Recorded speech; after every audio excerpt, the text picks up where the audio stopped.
Buenos días, hermanos, ¿cómo están? Buenos días. Bien.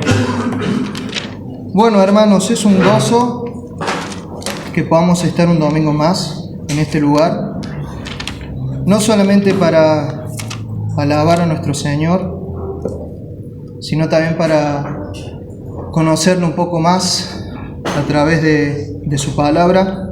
Yo tengo una mala noticia para darles a ustedes, y es que, bueno, ustedes saben que yo soy profesor. Voy a tratar de ser breve, pero yo hablo hasta que toque el timbre, y acá timbre no hay, entonces va a estar complicado. Hermanos, les invito a que me acompañen a la epístola del apóstol San Pablo a los Colosenses, en el capítulo 1,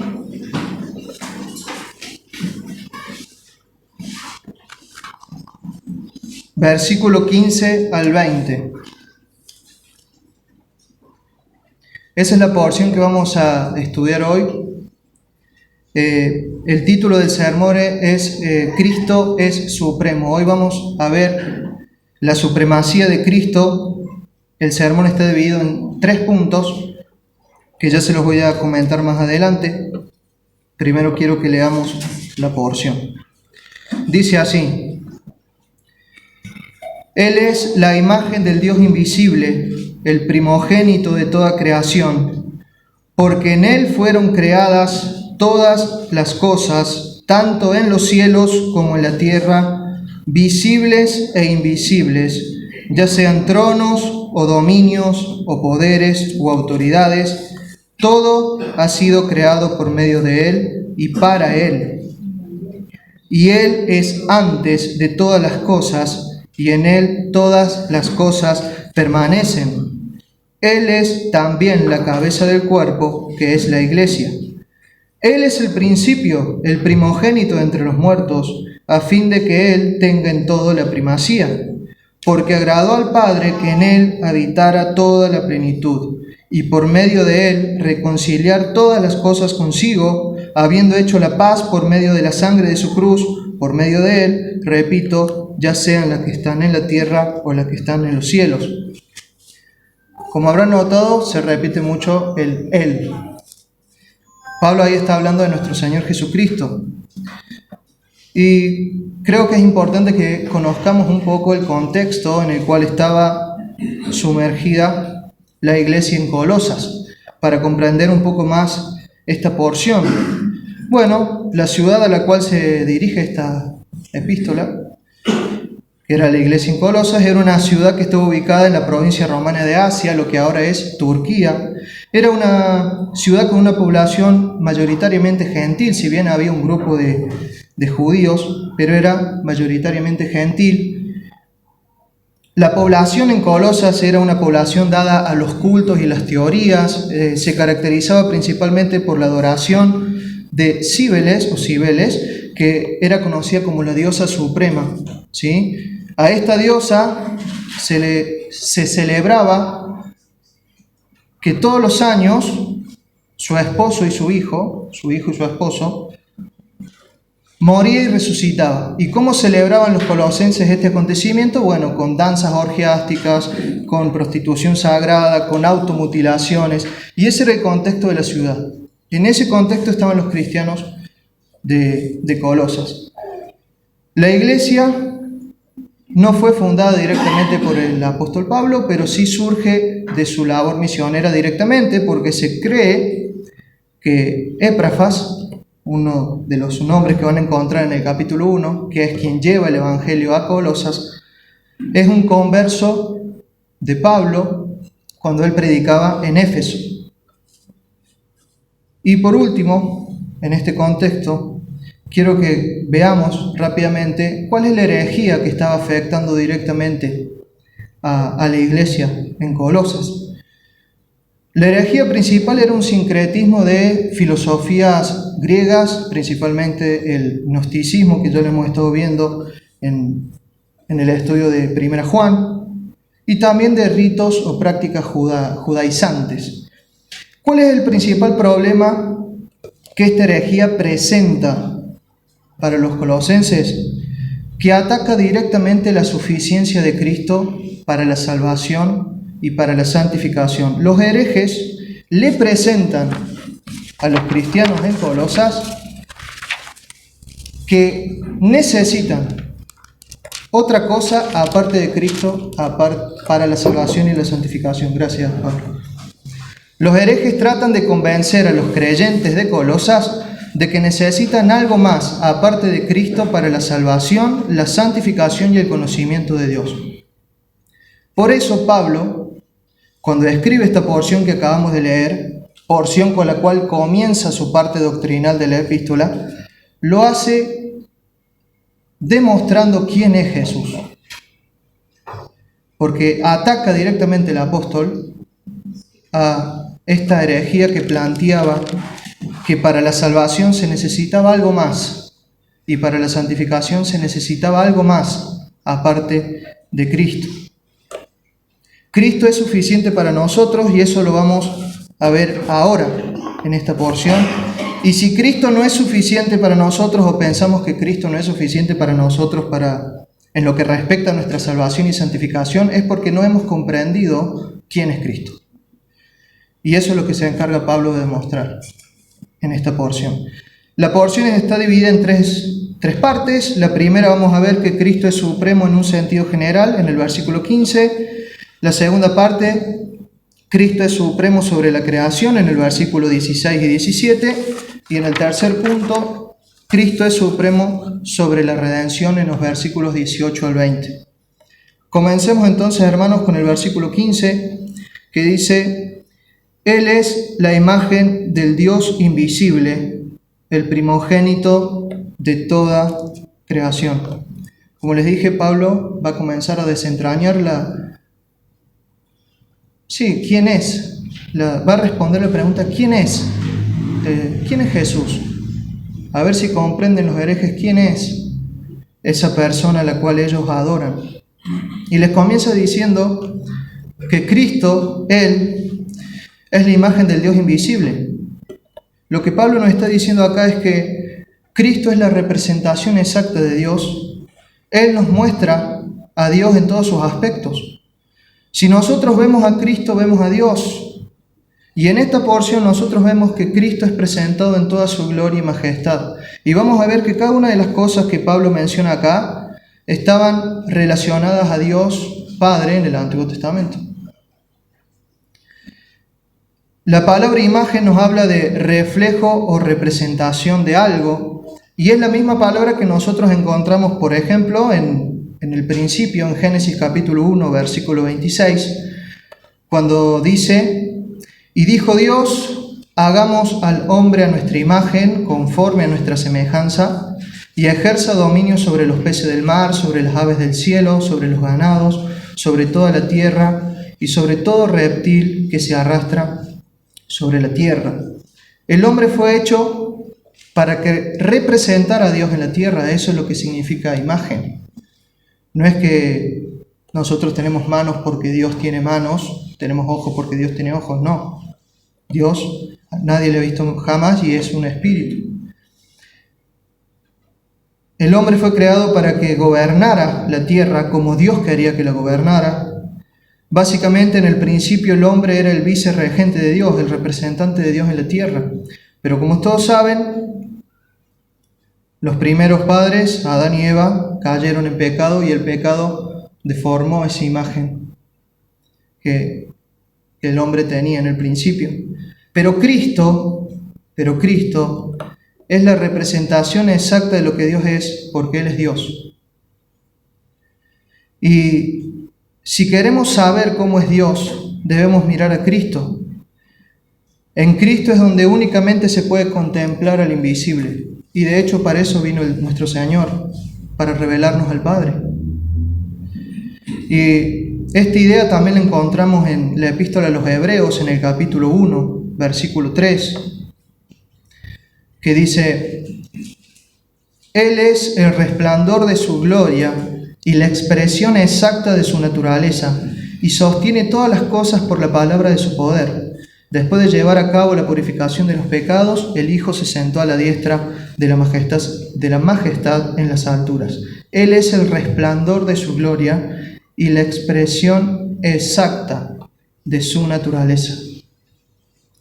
Lo que no pudo hacer el hombre por causa del pecado, Cristo lo es y lo hace a causa de su deidad. Cristo posee todos los atributos, toda la gloria, todo el poder, toda la majestad que hacen que Dios sea Dios. Y de hecho nuestro Señor Jesucristo, explica mejor esta idea en el Evangelio según San Juan capítulo 14,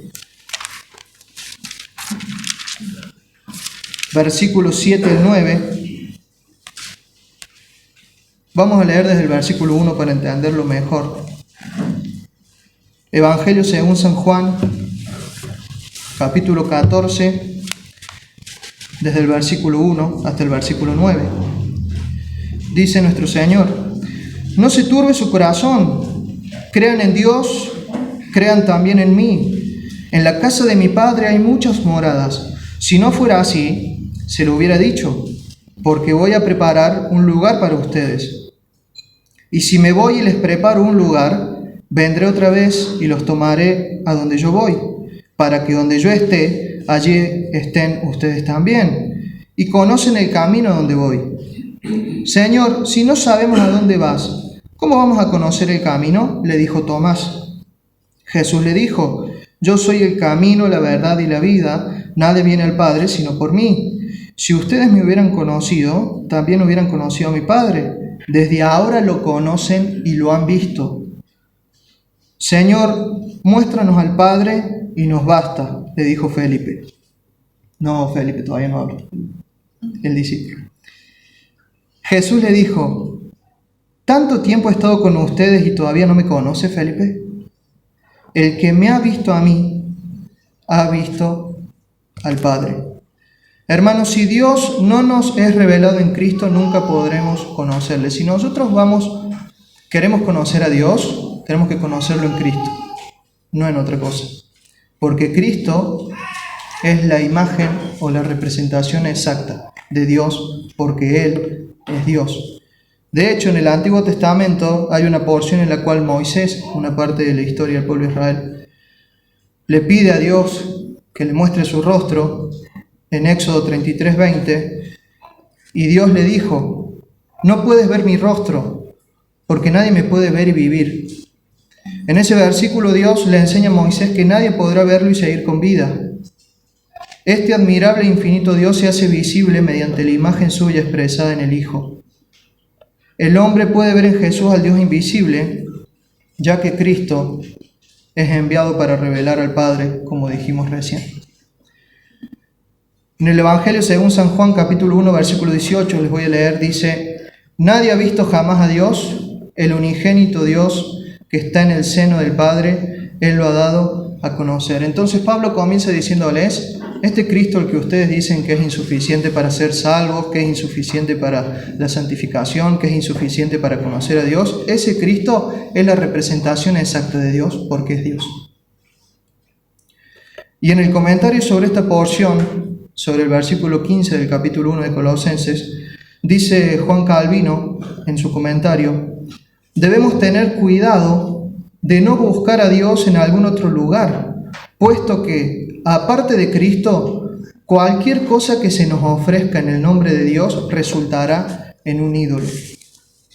No busquemos a Dios en otra cosa más que en Cristo. Después sigue diciendo en Colosenses, en el versículo 15, Él es la imagen del Dios invisible, el primogénito de toda creación.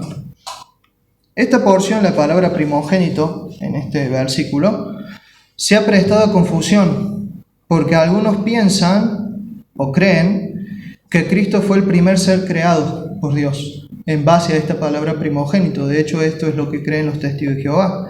De hecho, los gnósticos enseñaban que Cristo era una emanación de Dios, era un espíritu que emanaba de Dios. Pero en realidad la palabra primogénito acá nos está enseñando otra cosa, porque la palabra primogénito no siempre se usa para referirse al primero de una serie, sino que se usa para hablar de aquel que es primero en rango, en poder y en autoridad. Y también, por ende, la palabra primogénito nos habla del único con derecho a la herencia. Si nosotros vamos a la historia en Génesis, quien nació primero fue Esaú, pero el primogénito fue Jacob, porque era el único con derecho a heredar lo de Isaac, por una cuestión de elección. Y entonces la palabra primogénito acá nos está diciendo no que Cristo fue el primer ser creado por parte de Dios, sino que dice que es primogénito de toda la creación, es decir, es el único con derecho a heredar toda la creación. Es un título de prioridad de posición. Cristo es heredero y dueño absoluto de todo lo creado.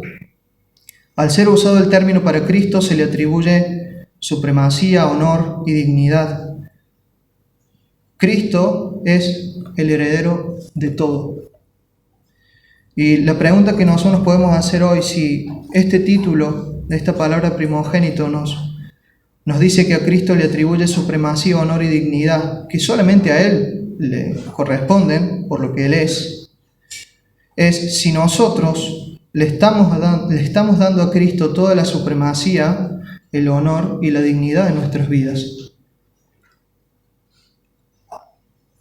Y Cristo es supremo en toda la creación, como dijimos, es el primero en prioridad, en autoridad y en soberanía, en todo lo creado, incluso en nuestras vidas, aunque a veces no nos gusta. Queremos nosotros ser los dueños de nuestras vidas, pero no, lo es el Señor.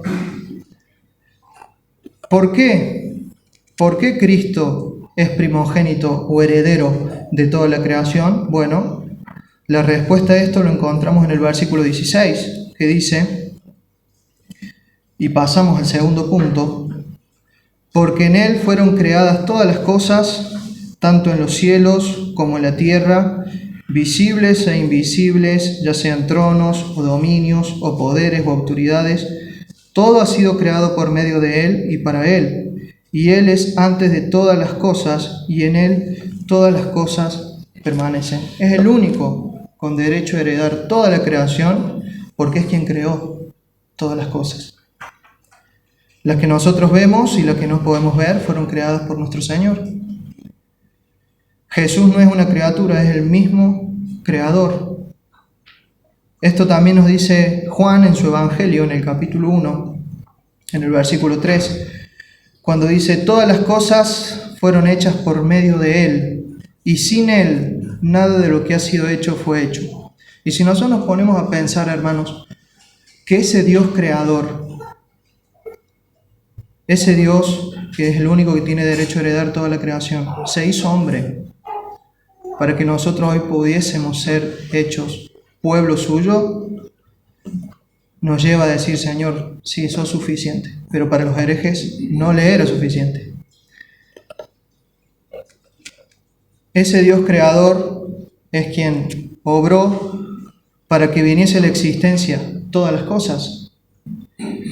No hay nada que viniese a la existencia sin la acción creadora del Hijo. Y cuando acá Pablo dice, porque en Él fueron creadas todas las cosas, tanto en los cielos como en la tierra, visibles e invisibles, cuando dice la palabra invisible hace referencia a los ángeles o espíritus invisibles, a nosotros. ¿Qué busca hacer Pablo con esto? Busca, como dijimos, afirmar la supremacía de Cristo sobre ellos, colocando a Cristo como creador frente a la criatura. ¿Por qué?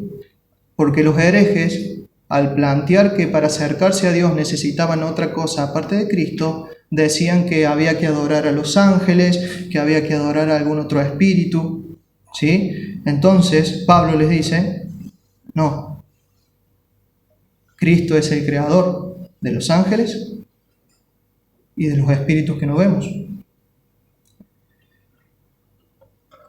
Y Pedro enfatiza también la idea de Cristo como superior a los ángeles y otros seres espirituales en 1 de Pedro capítulo 3, versículo 22.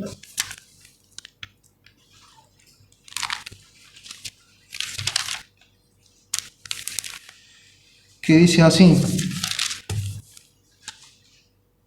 quien está a la diestra de Dios, habiendo subido al cielo después de que habían sido sometidos ángeles, autoridades y potestades. Cristo ocupa el lugar de soberanía y supremacía en todo el universo. Y los ángeles caídos no son una excepción en cuanto a la obra creadora del Hijo, porque fueron creados, pero en su pecado se oponen a la voluntad de Dios y deciden hacer el mal. Pero eso no quita el control que Cristo ejerce sobre ellos.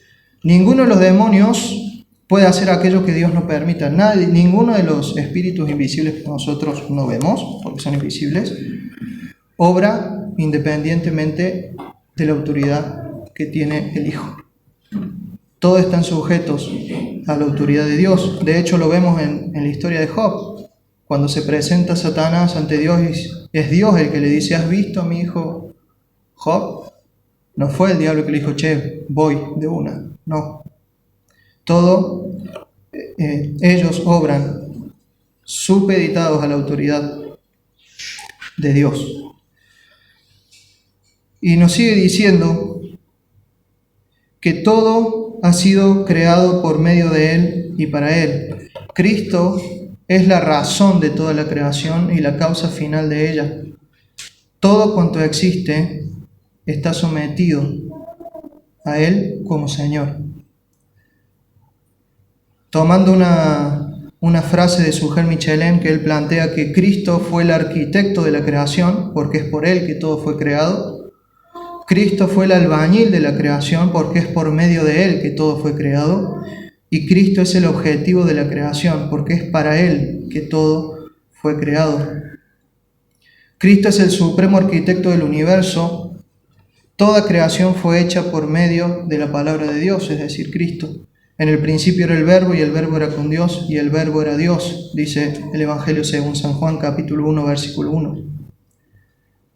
Cristo le dio forma a todas las cosas, y todo fue hecho para su gloria, para cumplir su voluntad. Todo fue creado para la alabanza de su nombre. Todo es todo, hermano. Nosotros también fuimos creados y estamos acá en este momento para la alabanza de la gloria de su nombre y para cumplir su voluntad. No estamos ajenos a esa realidad. Y dice el versículo 17 que Cristo, el versículo 17 del capítulo 1 de Colosenses, que Cristo es antes de todas las cosas y en Él todas las cosas permanecen. Pablo lo que está haciendo acá en este versículo es poner de forma explícita lo que en el versículo 16 estaba implícito, es decir, que Cristo existió antes de toda la creación. Es el Dios eterno. Cristo existe antes de todas las cosas. Y no solamente eso, no solamente es el Creador, sino que es el que hace que todas las cosas se conserven unidas. Eso es lo que significa básicamente las cosas permanecen. Es el Dios soberano quien controla todas las cosas, quien controla todo el universo. No sé si ustedes son conscientes que si la Tierra hoy se inclina a 1 grado más de su inclinación, la vida en este planeta sería básicamente imposible. Quien sostiene a la Tierra en este momento es Cristo. Quien guía todas las cosas es Cristo. El hecho de que nuestro corazón en este momento esté latiendo es porque Cristo así lo quiere, porque Él es el que sostiene todas las cosas, es el que hace que todas las cosas permanezcan. Y citando nuevamente a Sujel Michelén, van a ver que lo cito mucho, a Sujel. Él dice que todas las leyes de la naturaleza no son más que nombres que usamos para referirnos a la actividad preservadora de Cristo sobre todo lo creado.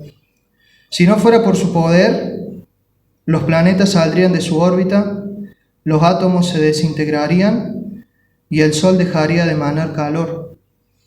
Por el poder de Cristo, el universo es un cosmos, que la palabra cosmos significa orden, y no es un caos, que la palabra caos significa desorden. Este es nuestro Señor.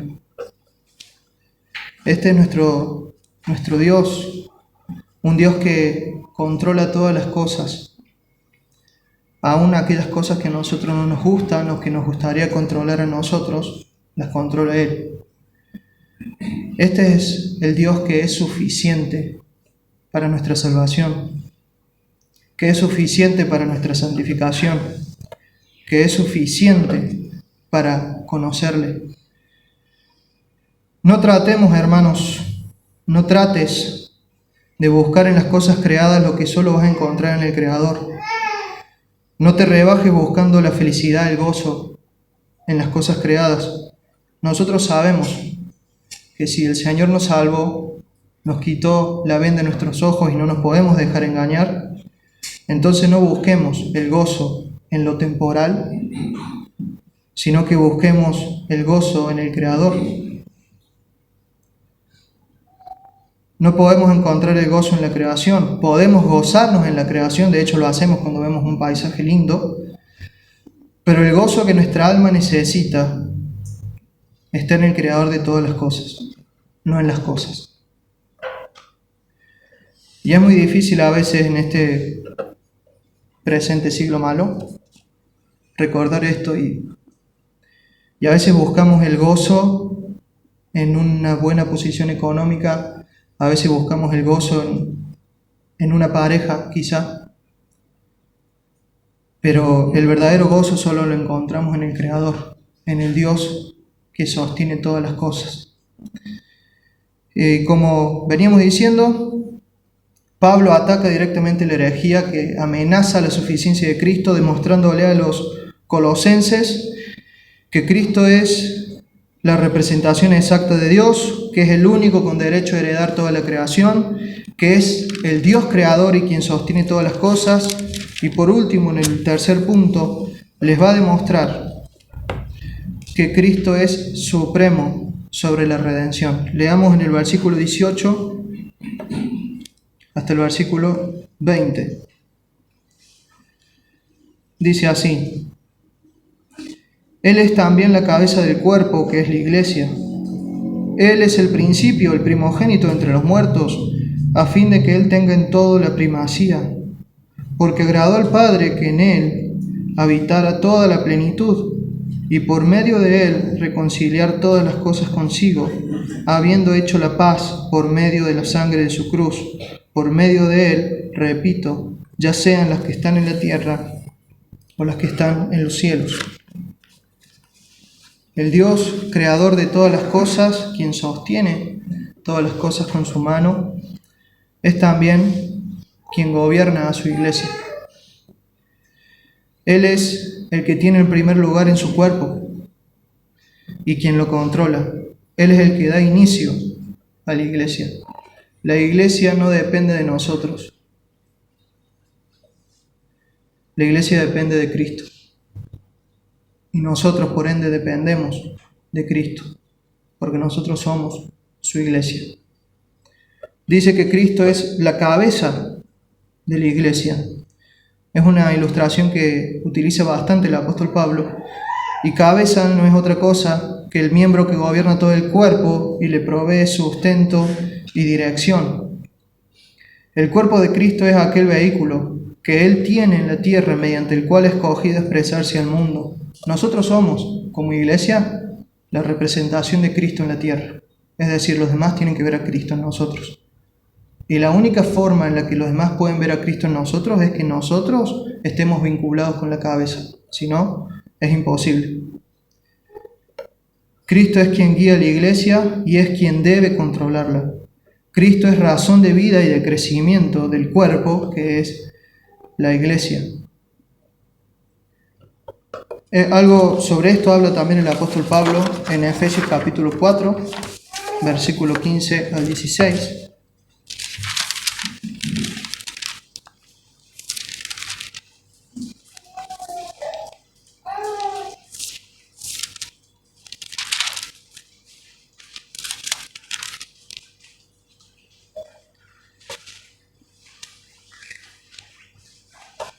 Dice: más bien, al hablar la verdad en amor, creceremos en todos los aspectos en aquel que es la cabeza, es decir, Cristo, de quien todo el cuerpo, estando bien ajustado y unido por la cohesión que las coyunturas proveen, conforme el funcionamiento adecuado de cada miembro, produce el crecimiento del cuerpo para su propia edificación en amor. Creceremos en todos los aspectos en aquel que es la cabeza.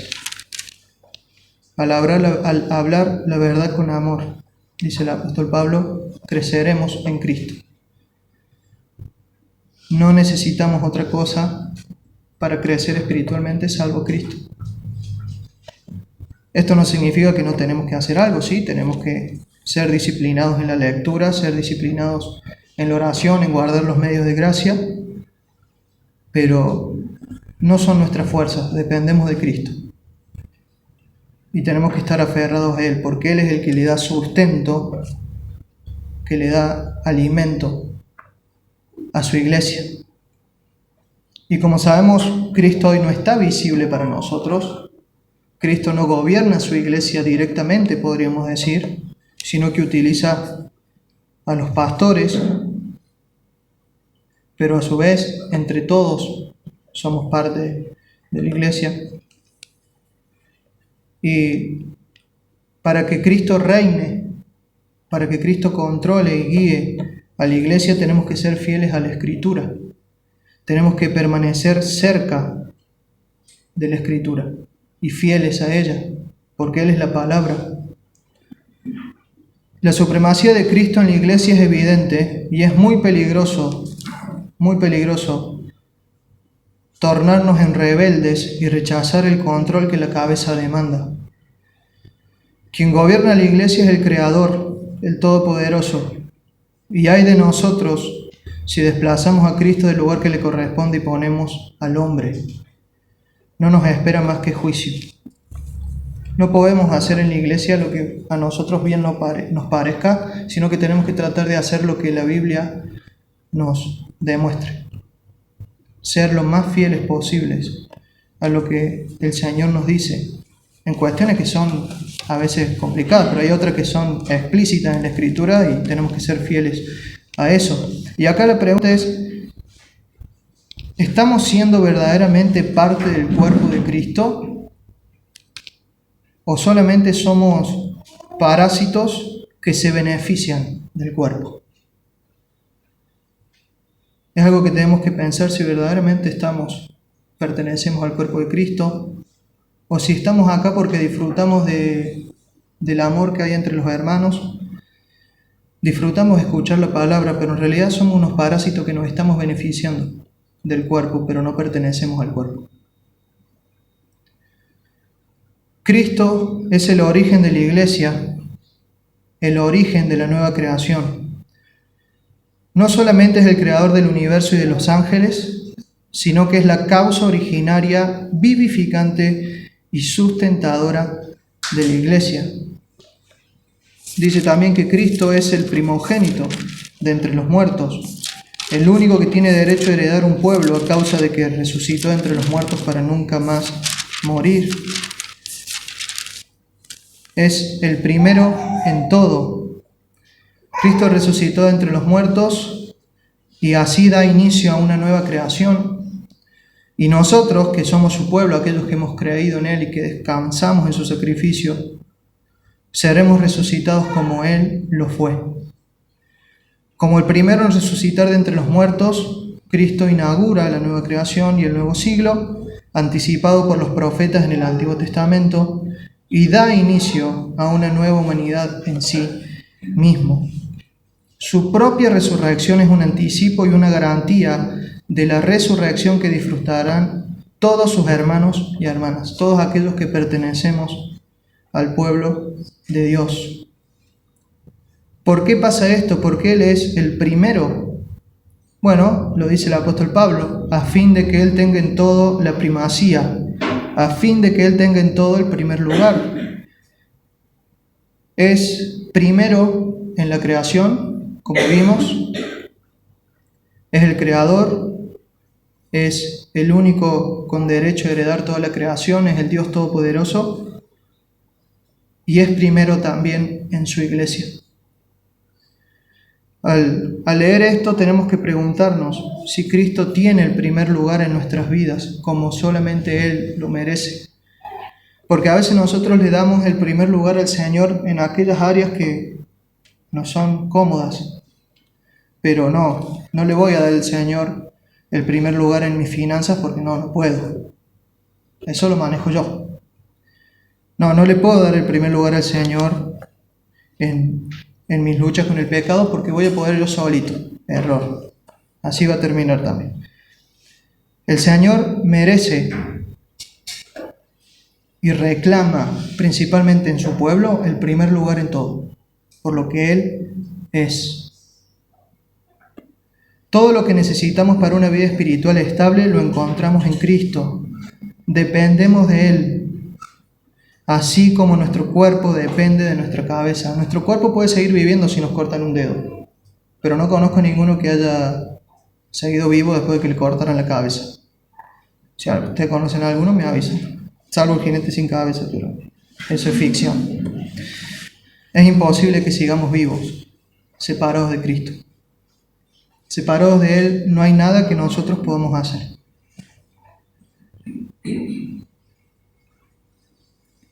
Y sigue diciendo el apóstol Pablo en el versículo 19, porque agradó al Padre que en Él habitara toda la plenitud. Lo que nos está diciendo acá el apóstol Pablo, es que la plenitud de la deidad siempre moró en Cristo, es decir, siempre habitó de forma permanente. Cristo no fue un poquito de Dios.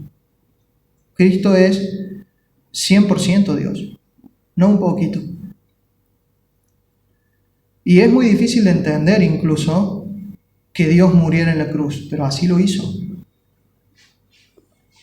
Yo he escuchado muchas enseñanzas que dicen, no, quien murió en la cruz en realidad fue Cristo hombre, no Cristo Dios.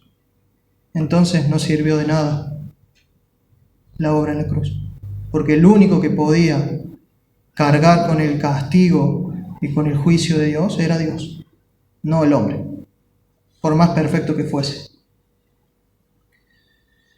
Al Padre le agradó que en el cuerpo de Cristo habitase el 100% de Dios, no un poco de Dios.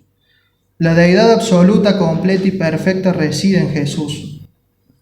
La plenitud de Dios que los falsos maestros en Colosas pretendían ofrecer y alcanzar mediante acciones y adoraciones a otras criaturas, en realidad reside en Cristo. Es decir, los herejes buscaban la plenitud de Dios mediante la adoración a los ángeles, mediante la mutilación de su cuerpo, mediante el castigo corporal, mediante el ayuno de 40 días. Y en realidad, esa plenitud de Dios estaba en Cristo, está en Cristo. Y está corporalmente a través de su encarnación, la cual ocurrió en pos de su muerte reconciliadora. Esa plenitud, por lo tanto, se obtiene solo a través de Cristo. El apóstol Pablo presenta a Cristo como todo el contenido, la perfección, la suprema y absoluta expresión de la deidad. Esto nos tiene que aportar confianza suficiente en nuestro Señor, sin buscar elementos intermedios y sin precisar alcanzar la sabiduría y el conocimiento por otra vía que no sea la vinculación con Cristo. No pretendamos alcanzar la sabiduría con otro medio sin la vinculación con Cristo. Porque lo dice el mismo Pablo en Colosenses capítulo 2, versículo 10. Dice, y ustedes han sido hechos completos en Él, en Cristo, que es la cabeza sobre todo poder y autoridad. Hemos sido hechos completos en Cristo y tenemos que seguir vinculados con Cristo. Y en el versículo 20, ya para ir terminando, dice, y por medio de Él, de Cristo, reconciliar todas las cosas consigo, habiendo hecho la paz por medio de la sangre de su cruz, por medio de Él, repito, ya sean las que están en la tierra o las que están en los cielos. El Creador, el que mantiene todas las cosas en orden, en quien habita toda la plenitud, vino en cuerpo de hombre, derramó su sangre en la cruz y por medio de Él, por medio de Cristo, tenemos paz y somos reconciliados con el Padre.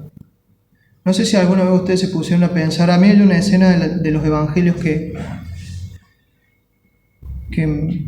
me llama mucho la atención, y es cuando el Señor le lava los pies a los discípulos. Porque el que se calzó la toalla y el fuentón era el Dios creador, quien sostenía todas las cosas, y vino a servir. Vino a morir en una cruz para que hoy nosotros seamos redimidos, para que hoy nosotros seamos justificados y tengamos paz para con Dios, como dice Pablo en Romanos 5, por medio de nuestro Señor Jesucristo. Porque en Cristo habita toda la plenitud, pudo llevar a cabo la obra para la que fue enviado. Y Él logró una reconciliación completa. Él restauró a una relación o normas correctas e hizo la paz donde antes había enemistad. Y todo esto procede de Dios, hermanos, no es algo que nosotros podemos hacer. Porque Dios no necesita ser reconciliado con nosotros, Él no lo necesita. Pero Él es amor. Y nosotros sí necesitamos reconciliarnos con Él. Uno de los propósitos de la muerte de Cristo fue hacer posible la reconciliación de las personas y cosas con Dios. Esto no significa que al final todos serán salvos, sino que todos en algún momento van a doblar sus rodillas y van a decirle Señor. Y como dice John MacArthur, es mejor decirle Señor ahora y disfrutar de todos los beneficios de la salvación que tener que decirle Señor en el día del juicio y sufrir la condenación eterna. Todos en algún momento van a doblar sus rodillas y le van a decir Señor. A través de la obra redentora de Cristo en la cruz también se establecen las bases para una paz duradera y permanente en el universo, una paz que vamos a disfrutar aquellos que hemos sido hechos hijos suyos en una eternidad con Él. Y como dijimos, la reconciliación no depende ni es en modo alguno una acción humana o parcialmente humana, sino que es absolutamente divina. Si fuese por nosotros, todavía seríamos enemigos de Dios, pero Él nos alcanzó en su gracia y nos reconcilió. Nos puso en una relación correcta con Él. Y podemos decirle Padre, lo cual creo que es un beneficio que a veces no comprendemos, el hecho de que podamos decir al Dios Todopoderoso Padre. Dice Romanos 5, versículo 10, porque si cuando éramos enemigos fuimos reconciliados con Dios por la muerte de su Hijo, mucho más, habiendo sido reconciliados, seremos salvos por su vida. La base de la reconciliación es la sangre de su cruz. La muerte de Cristo es la que cancela la deuda de los delitos humanos y rehabilita al pecador para que pueda tener una relación correcta con el Padre. El pecado afectó al universo, destruyendo la armonía entre la creación y el Creador. Y esa armonía ha sido restablecida por la obra de Cristo en la cruz. Y en algún momento la vamos a disfrutar, cuando Él establezca su reino eterno. Lo dice Pablo en Romanos 5, versículos 20 y 22. Porque la creación fue sometida a vanidad, no de su propia voluntad, sino por causa de aquel que la sometió, en la esperanza de que la creación misma será también liberada de la esclavitud de la corrupción a la libertad de la gloria de los hijos de Dios. Pues sabemos que la creación entera gime y sufre hasta ahora dolores de parto. La creación está esperando la redención completa cuando el Señor establezca su reino. Algo que es posible porque Él se encarnó, porque murió, porque resucitó. Y ahora Cristo gobierna el universo y lo orienta hacia una plena restauración con Dios en sujeción a Él. Nada de lo que sucede queda exento del control del soberano Dios. Y como dijimos recién, en el futuro todos los pecadores rebeldes y todos los demonios serán puestos por estrado de sus pies.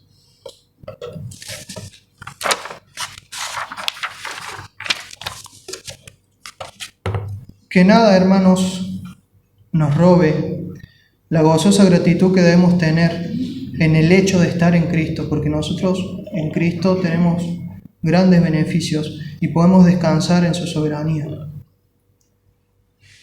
Porque el Señor a quien nosotros servimos es la representación exacta de Dios, es decir, es el único que nosotros podemos conocer a Dios, es el único que tiene el derecho sobre toda la creación de heredarla y lo va a hacer.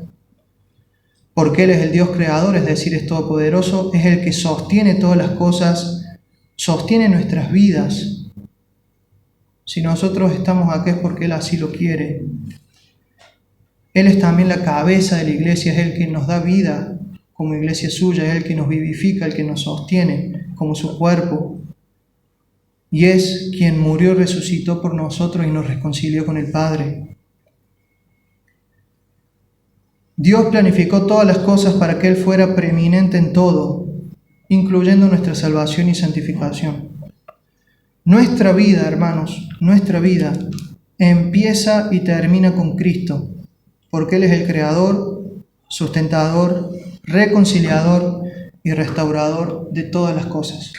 Nuestra vida empieza y termina con Cristo. Y yo anoté 6 cositas que podemos aprender de esta porción, y es que si Cristo es la imagen de Dios y toda la plenitud de la deidad habita en Él, entonces no vamos a encontrar plenitud en ninguna otra cosa. Si todas las cosas en el cielo y en la tierra, visibles e invisibles, sean tronos, poderes, principados o autoridades, fueron creados por medio de Él, las presuntas amenazas que nos puedan presentar esos poderes quedan reducidas a nada, porque todas están sujetas a Él. El plan de Dios, anterior a la creación, era reconciliar todas las cosas por medio de Cristo. Y este propósito no ha cambiado. Nosotros no tenemos necesidad de un plan de salvación complementario y no podemos alcanzar esta paz y reconciliación por medio de castigos corporales o visiones. No necesitamos tales cosas y no debemos prestarles atención, porque de hecho si le prestamos atención puede que seamos descalificados. De lo único que necesitamos es de Cristo. Cristo es supremo sobre todas las cosas. Sin embargo, esta supremacía se manifiesta de un modo más visible en la iglesia. Cristo es la cabeza del cuerpo, y aquellos que abandonan su conexión con Él mueren. Podemos seguir con vida, como dijimos, aunque no sea amputada cualquier extremidad del cuerpo, pero no si nos cortan la cabeza.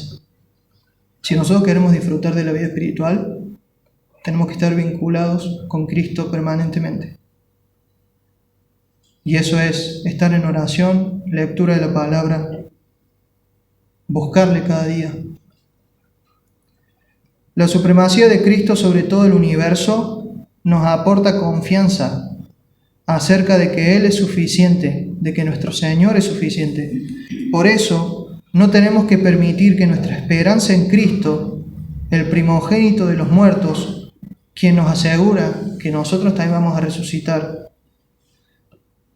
se tambalee. No tenemos que permitir que nuestra esperanza se tambalee cuando otros la cuestionen o cuando otros la critiquen o cuando otros nos digan que somos unos retrógrados, que somos unos necios.